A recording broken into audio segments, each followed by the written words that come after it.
Hello guys, welcome to motivational club house of Nehanjali. हम आज पढ़ने जा रहे हैं अहोई अष्टमी के व्रत के पूजन की विधि, उसकी कथा। अहोई आठे अष्टमी व्रत के पूजन की विधि मैं आपको बताती हूँ। यह व्रत कार्तिक कृष्ण पक्ष की अष्टमी को किया जाता है।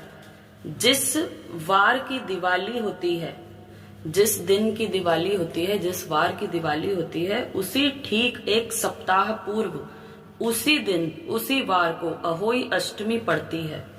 व्रत करने वाली स्त्री को इस दिन उपवास रखना चाहिए। सायंकाल दीवार पर अष्ट कोष्टक की अहोई की पुतली रंग भरकर बनाएं। पुतली के पास सेई और सेई के बच्चे भी बनाएं। चाहे तो बना बनाया चार्ट बाजार से खरीद सकते हैं। सूर्यास्त के बाद तारे निकलने पर अहोई माता की पूजा प्रारंभ करने से पूर्व जमीन को साफ करें। फिर चौक पूरकर एक लोटे में जल भरकर एक पटरे पर कलश की तरह रखकर पूजा करें। पूजा के लिए माताएं पहले से चांदी का एक अहोई या स्याऊ और चांदी के 2 मोती बनवाकर डोरी में डलवा लें। फिर रोली, चावल और दूध भात से अहोई का पूजन करें। जल से भरे लोटे पर स्वास्तिक बना लें।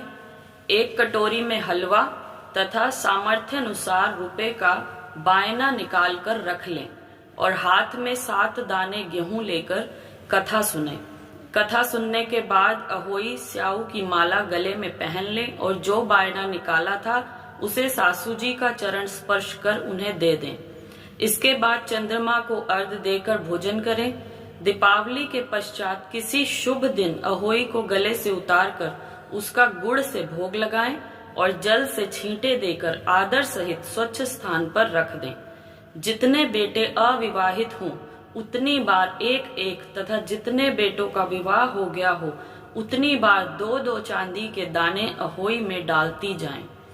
ऐसा करने से अहोई देवी प्रसन्न होकर बेटों की दीर्घायु करके घर में मंगल करती है। इस दिन ब्राह्मणों को पेठा दान करने से विशेष फल की प्राप्ति होती है। अहोई व्रत का उज्जमन। जिस स्त्री के बेटा अथवा बेटे का विवाह हुआ हो उसे अहोई माता का उज्जमन करना चाहिए। एक थाल में 4-4 पूड़ियां 7 जगह रखें। फिर उन पर थोड़ा थोड़ा हलवा रख दें। थाल में एक साड़ी या ब्लाउज सामर्थ्य अनुसार रुपए रखकर थाल के चारों ओर हाथ फेरकर सासू जी के चरण स्पर्श करें और उसे आदर से उन्हें दे दें। सासू जी तिल व रुपए स्वयं रख लें और हलवा पूरी प्रसाद के रूप में बांट दें। हलवा पूरी का बायना बहन बेटी के यहाँ भी भेजना चाहिए। अहोई अष्टमी की कहानी। एक नगर में एक साहूकार रहता था। उसके 7 लड़के थे। एक दिन उसकी स्त्री खदान में मिट्टी खोदने के लिए गई और ज्यों ही उसने जाकर कुदाली मारी त्यों ही सेई के बच्चे कुदाल की चोट से सदा के लिए सो गए। इसके बाद उसने कुदाल को स्याऊ के खून से सना देखा तो उसे सेई के बच्चों के मर जाने का बड़ा दुख हुआ, परंतु वह विवश थी और यह काम उसने अनजाने में हो गया था। इसके बाद वह बिना मिट्टी के लिए ही खेद करती हुई अपने घर आ गई। और उधर जब सेई अपने घर में आई और उसने अपने बच्चों को मरा देखकर नाना प्रकार के विलाप करने लगी और ईश्वर से प्रार्थना की कि जिसने मेरे बच्चों को मारा है उसे भी इसी प्रकार का कष्ट होना चाहिए। तत्पश्चात सेई के श्राप से सेठानी के 7 लड़के एक ही साल के अंदर समाप्त हो गए, अर्थात मर गए। इस प्रकार अपने बच्चों को असमय काल के मुंह में समाये जाने पर सेठ सेठानी इतने दुखी हुए कि उन्होंने किसी तीर्थ पर जाकर अपने प्राणों को तज देना उचित समझा। इसके बाद वो घर बार छोड़कर पैदल ही किसी तीर्थ की ओर चल दिए और खाने की ओर कोई ध्यान न देकर जब तक उनमें कुछ भी शक्ति और साहस रहा तब तक वह चलते ही रहे और जब वे पूर्णतः अशक्त हो गए तो अंत में मूर्छित होकर गिर पड़े। उनकी ऐसी दशा देखकर भगवान करुणा सागर ने उनको मृत्यु से बचाने के लिए उनके पापों का अंत किया। और इस अवसर पर आकाशवाणी हुई, हे सेठ, तेरी सेठानी ने मिट्टी खोदते समय ध्यान न देकर सेह के बच्चों को मार दिया। इसके कारण तुम्हें अपने बच्चों का दुख देखना पड़ा। यदि अब पुनः घर जाकर तुम मन लगाकर गौ माता की सेवा करोगे और अहोई माता देवी का विधि विधान से व्रत आरंभ कर प्राणियों पर दया रखते हुए स्वप्न में भी किसी को कष्ट नहीं दोगे, तो तुम्हें भगवान की कृपा से पुनः संतान का सुख प्राप्त होगा। इस प्रकार आकाशवाणी सुनकर सेठ सेठानी कुछ आश्वासन हो गए और भगवती देवी का स्मरण करते हुए अपने घर को चले आए। इसके बाद श्रद्धा भक्ति से न केवल अहोई माता का व्रत अपितु गौ माता की सेवा करना भी आरंभ कर दिया तथा जीवों पर दया भाव रखते हुए क्रोध और द्वेष का सर्वथा परित्याग कर दिया। ऐसा करने के पश्चात भगवान की कृपा से सेठ सेठानी पुनः 7 पुत्र वाले होकर अगणित पुत्रों सहित संसार में नाना प्रकार के सुखों को भोगने के पश्चात स्वर्ग को चले गए। तो इस कहानी से जो शिक्षा मिली, बहुत सोच विचार के बाद भली प्रकार निरीक्षण करने के पश्चात ही कार्य आरंभ करो और अनजाने में भी किसी भी प्राणी की हिंसा मत करो। गौ माता की सेवा के साथ साथ ही अहोई माता अजन्मा देवी भगवती की पूजा करो। ऐसा करने पर अवश्य संतान सुख के साथ साथ संपत्ति सुख प्राप्त होगा। बोलो अहोई माता की जय। अहोई माता की दूसरी कथा। एक साहूकार था जिसके 7 बेटे थे, 7 बहुएं और 1 बेटी थी। दिवाली से पहले कार्तिक बदी अष्टमी को 7 बहुएं अपनी ननद के साथ जंगल में खादान में मिट्टी लेने गईं। जहां से वे मिट्टी खोद रही थी वहीं स्याऊ सेहे की मांद थी। मिट्टी खोदते समय ननद के हाथ सेही का बच्चा मर गया। स्याऊ माता बोली कि अब मैं तेरी कोख बांधूंगी।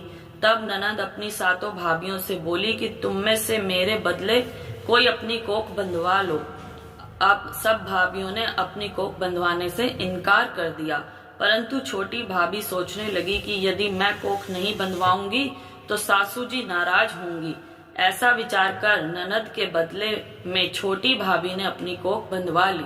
इसके पश्चात जब उसके जो लड़का होता वो 7 दिन बाद मर जाता। एक दिन पंडित को बुलाकर पूछा कि क्या बात है, मेरी संतान 7वें दिन क्यों मर जाती है। तब पंडित ने कहा कि तुम सुरई गाय की पूजा करो। सुरई गाय स्याऊ माता की भाईली है, वह तेरी कोख छोड़े तब तेरा बच्चा जिएगा। इसके बाद से वह बहू प्रातः काल उठकर चुपचाप सुरई गाय के नीचे सफाई आदि कर जाती। गौ माता बोली कि आजकल कौन मेरी सेवा कर रहा है, सो आज देखूंगी। गौ माता खूब तड़के उठी। क्या देखती है कि एक साहूकार के बेटे की बहू उसके नीचे सफाई आदि कर रही है। गौ माता उससे बोली, क्या मांगती है। तब साहूकार की बहू बोली कि स्याऊ माता तुम्हारी भाईली है और उसने मेरी कोख बांध रखी है, सो मेरी कोख खुलवा दो। गौ माता ने कहा, अच्छा।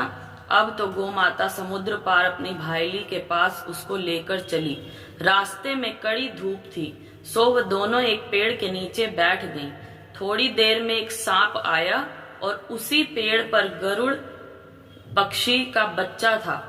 सांप उसको डसने लगा। तब साहूकार की बहू ने सांप मारकर ढाल के नीचे दबा दिया और बच्चों को बचा लिया।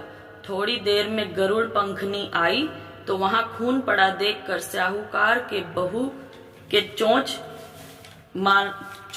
मारने लगी। तब साहूकारनी बोली कि मैंने तेरे बच्चे को नहीं मारा, बल्कि सांप तेरे बच्चों को डसने को आया था। मैंने तो उससे तेरे बच्चों की रक्षा की है। यह सुनकर गरुड़ पंखनी बोली कि मांग तू क्या मांगती है। वह बोली, 7 समुद्र पार स्याऊ माता रहती है, हमें तू उसके पास पहुंचा दे। तब गरुड़ पंखनी ने दोनों को अपनी पीठ पर बैठाकर स्याऊ माता के पास पहुंचा दिया। स्याऊ माता उन्हें देखकर बोली कि आ बहन, बहुत दिनों में आई। फिर कहने लगी कि बहन मेरे सिर में जूं पड़ गई हैं। तब सुरई के कहने पर स्याऊ की बहू ने सलाई से उसकी जुएं निकाल दी। इस पर स्याऊ माता प्रसन्न होकर बोली कि तूने मेरे सिर में बहुत सलाई डाली है, इसलिए तेरे 7 बेटे और 7 बहू होंगी। वह बोली मेरे तो एक भी बेटा नहीं है, 7 बेटे कहाँ से होंगे। स्याऊ माता बोली वचन दिया, वचन से फिरूं तो धोबी के कुंड पर कंकरी होऊं। तब साहूकार की बहू बोली मेरी कोख तो तुम्हारे पास बंद पड़ी है। यह सुन स्याऊ माता बोली कि तूने मुझे ठग लिया, मैं तेरी कोख खोलती हूँ, खोलती तो नहीं परंतु अब खोलनी पड़ेगी। जा, तेरे घर तुझे 7 बेटे और 7 बहुएं मिलेंगी, तू जाकर उजमन करना, 7 अहोई बनाकर 7 कढ़ाई करना।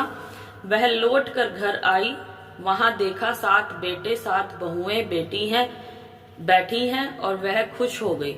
उसने 7 अहोई बनाई, 7 उजमन किए तथा 7 कढ़ाई की।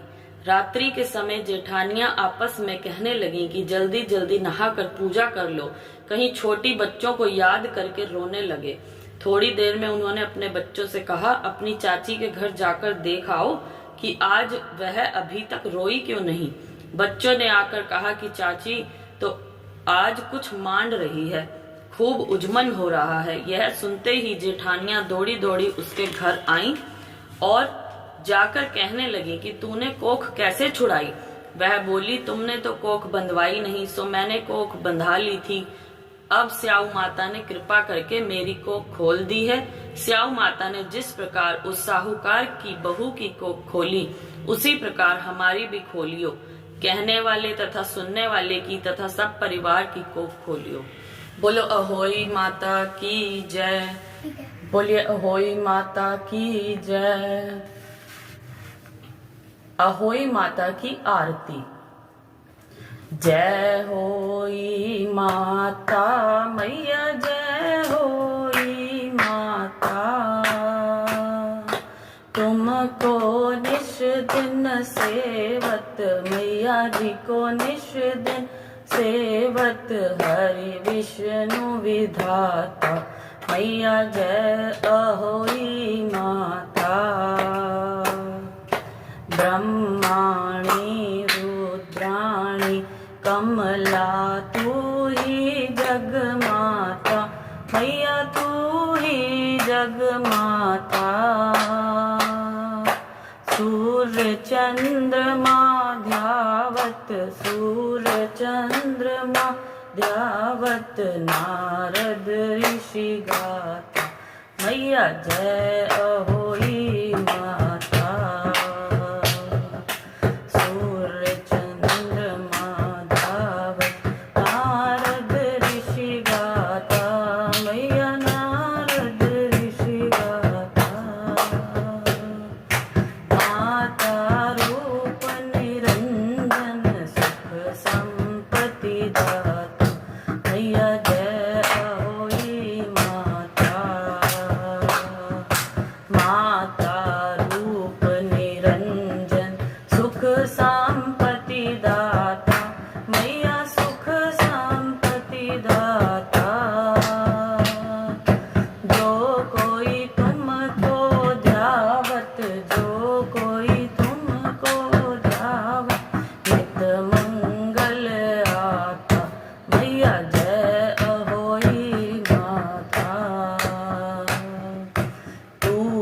पाताल बसंती तू ही शुभ दाता, मैया तू ही शुभ दाता।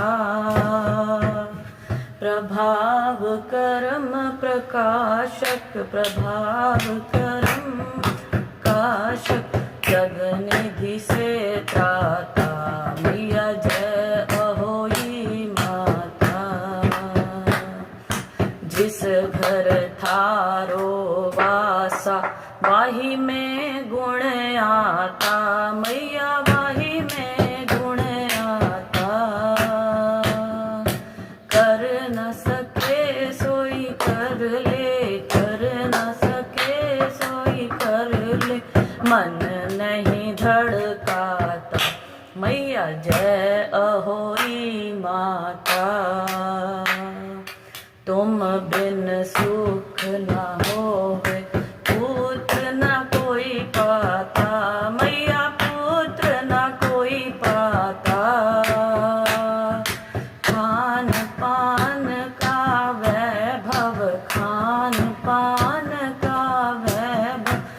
तुम बिन नस जाता, मैया जय अहोई माता। शुभ गुण सुंदर युक्ता, शुभ गुण सुंदर युक्ता, शीर निधि जाता, मैया जय अहोई माता। रतन चतुर्दश तो को कोई नहीं पाता, मैया कोई नहीं पाता। श्री अहोई माँ की आरती जो कोई गाता, मैया जो कोई गाता। उर उमंग उपजे, उर उमंग अति उपजे, पाप उतर जाता, मैया जय अहोई माता। जय अहोई माता, मैया जय अहोई माता। तुमको निश दिन सेवत, मैया जी को निश दिन सेवत, हर विष्णु विधाता, मैया जय अहोई माता। बोलो अहोई माता की जय, बोलो अहोई माता की जय, बोल सच्चे दरबार की जय, बोल लक्ष्मी गणेश महाराज की जय।